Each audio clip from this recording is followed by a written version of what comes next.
Hi everyone, welcome to Ethernal Realms and welcome to the month ahead tarot reading.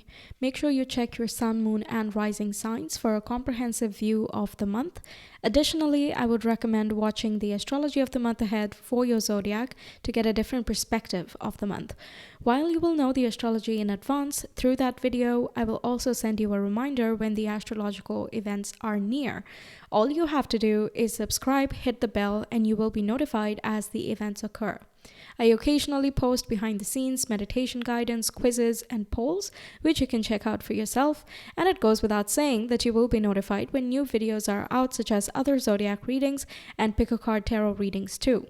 If you prefer to cut down the guesswork about your month ahead, you can always connect with me via Etsy to get a personalized week-by-week month ahead reading. Enough about me, let's talk about you.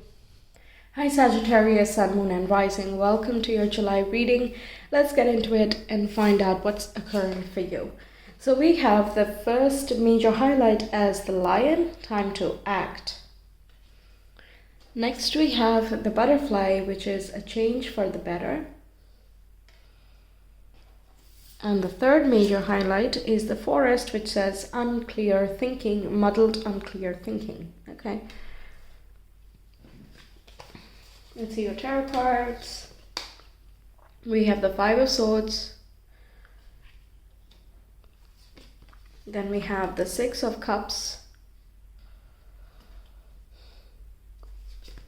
We have the Emperor. Next we have the Three of Wands.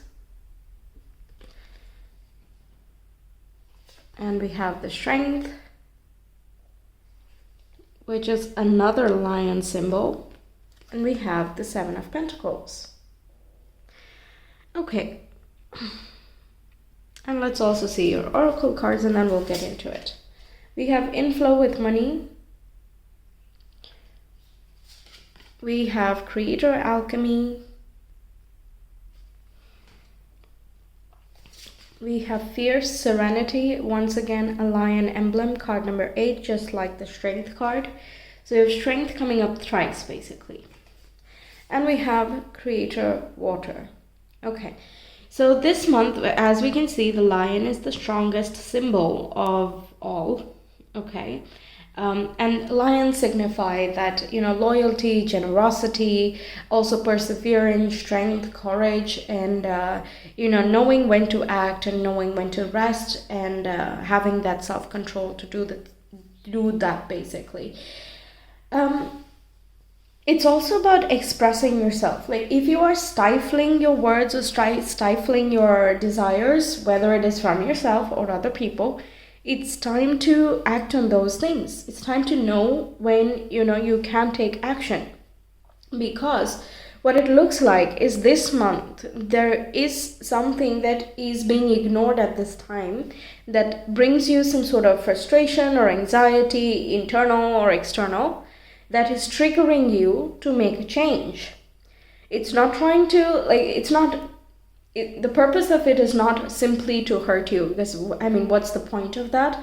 It is basically saying that there needs to be a change in trajectory because where you are right now is not the best fit for you because you yourself have changed and you are growing each and every day as a person.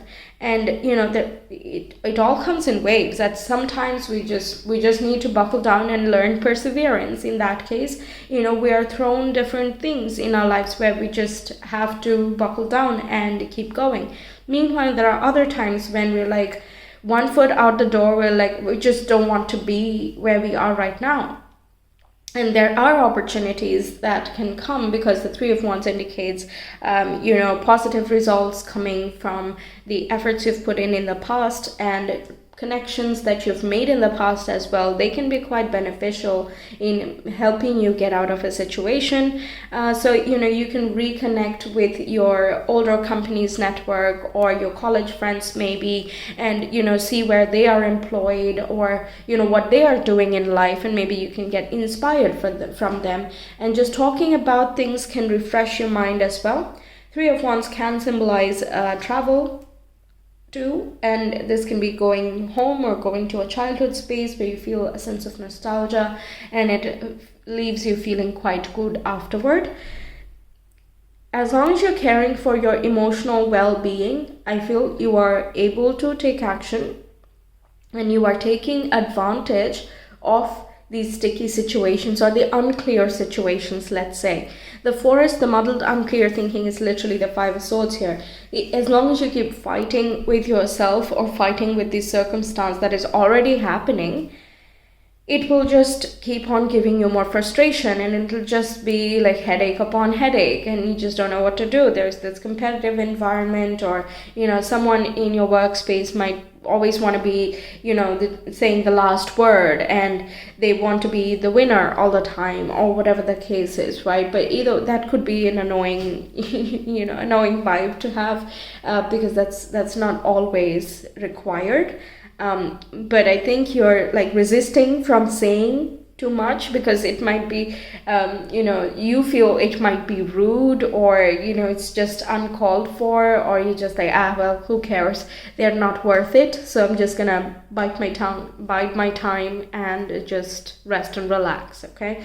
But again, that is a form of resistance too. And I'm not saying blurt everything out in an unstructured manner, because the strength, okay, and the Emperor, both of them are quite clear in what they are wanting to, advocate for.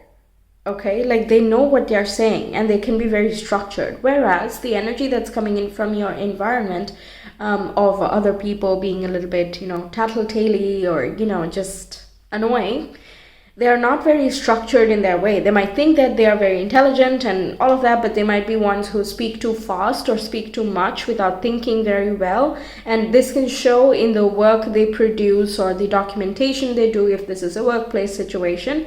But you are in the position where you can take authority and command of your environment, and you are showcasing that in this way, in a very strong manner. Okay, and once you express that, you don't even care anymore of how it is received, because you have said it to the best of your capacity. And honestly, that's the best you can do, right? You can say it as well as you can, and then it's up to the other person of how they want to receive the message, right? Because that's a factor of many other things that you'd have no control over. Now, another thing coming through is that there can be an increase in creativity that you're feeling. There's harmony and flow in that regard. There could be some, again, childhood memories coming up, or hobbies you have started in the past, but you dropped them sometime because you got busy with other stuff in life. This is about making a comeback and spending some quality time trying to raise that. It can even be being with your children, because Leo connects with childhood, inner child, and creativity.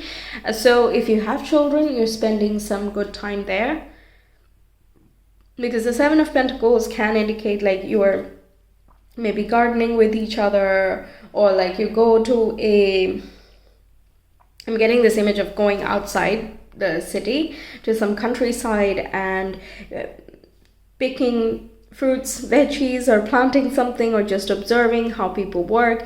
It's a very grounding experience in that way, but you're like explaining things to your child, and you kind of thinking about they grow up so fast. Okay, this card is literally like that, like time flies so fast, and it's also relative that everyone's gonna feel a little bit differently about that. There is a sense of nostalgia, but also like you're proud of what you have created, but at the same time it's like, wow, those were nice times, and I wonder how the future would be. So there are like multiple thoughts and feelings that are coming up here. I don't think the feelings themselves are very structured though, but good thing is you're just feeling them, you're not taking any action regarding that. So the creator water is in that seed state of, you have plenty of things going on, plenty of feelings you have, and it's just flowing through you. You're not resisting it, you're not fighting it, you're simply observing, and you're letting that flow and go. Okay, you are in some type of authority position there. It is likely that if you are in a workspace where you are competing for a higher position of authority, that you might hear some good news, but it might be there's a bit of a hiccup somewhere, okay? Like either it is unclear in the beginning and the other competitor might seem to be winning, or it can be that they do win and you're like unsure because you put in so much effort, and that's just quite frustrating, that you're not respected and honored for the contribution that you have. But you find some other space in the same month where, by reaching out to the past or reconnecting with your own past or whatever the case is, making some applications and whatnot, and then you receive a very positive email or phone call or whatever, that you are getting this higher position of authority. Regardless, you are in that space because Aries represents the emperor here, and Aries is all about that leadership and comes first, initiative taking. Like I'm not going to be in the back seat and just stay there. That's not just who I am. So I'm going to put things into perspective, into action, and begin a new chapter for myself. So creator alchemy is basically talking about that regeneration, a change for the better. You don't have to be,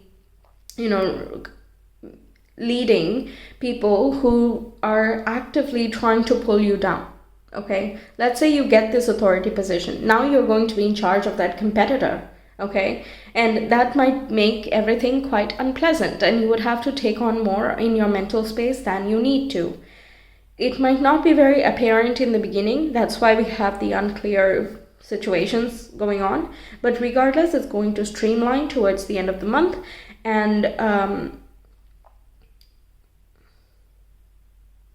I'm also getting that you are regenerating in terms of health and stamina as well. Perhaps you're working out more.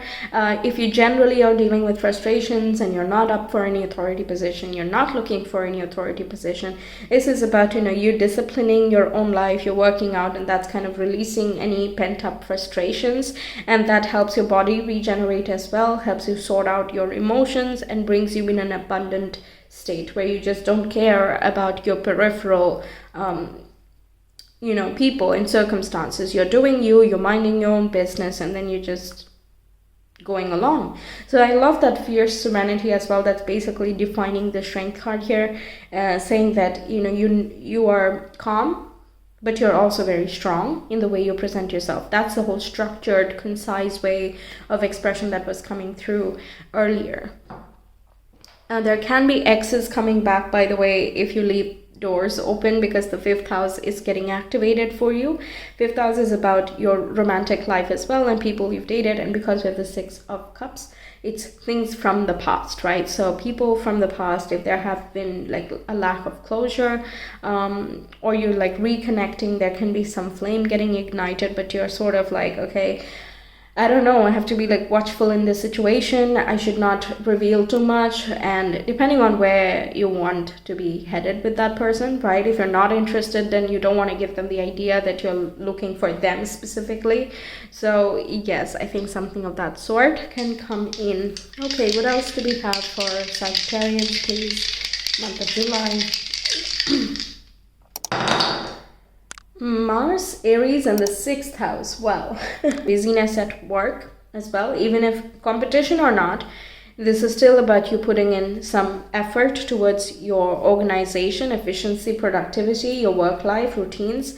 And because of that, you also need to work on your lifestyle to make sure that you're not burning yourself out. Right? So I think you're doing that. Basically, you're trying to find that right balance. And I think you're working with grounding a lot. I think that's a great idea to do so, especially whenever we get very heady, right? When we're thinking too much, when we're busy in the head and, planning, strategy, all of these things. It's very important at the end of the day to like connect with water or with the ground, something like earth-based, very tangible. Okay? I think you're doing that. So working on like going for a run, for example, you're automatically being connected with the body and the ground as well. Cooking as well works, and going to the beach, you get the best of all of the worlds, all of the elements are there. So yes, that is a great idea, but definitely there's some type of increase in the workspace, and you taking initiative is going to bring in more roles and responsibilities as well. And that of course brings you more finances. So that's what I have for you, Sagittarians. Thank you so much for being here. I really hope you enjoyed the reading, that it resonated with you. Let me know your thoughts. If you want a personal reading, you can reach me via Etsy. The link is in the description box and the comment below. I will see you some other time. Until then, take care. Bye.